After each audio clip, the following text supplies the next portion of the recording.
Infeksi saluran pernafasan akut atau ISPA adalah infeksi virus atau bakteri yang terjadi di saluran pernafasan atas maupun bawah.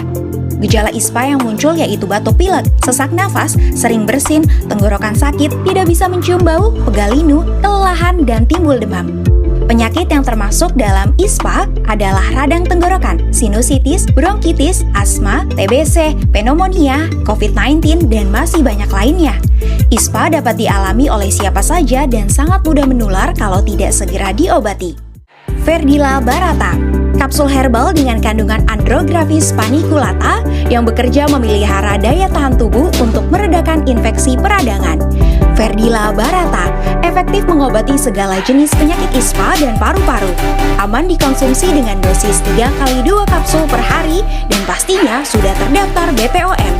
Hanya dengan Rp275.000, bebaskan nafas legamu.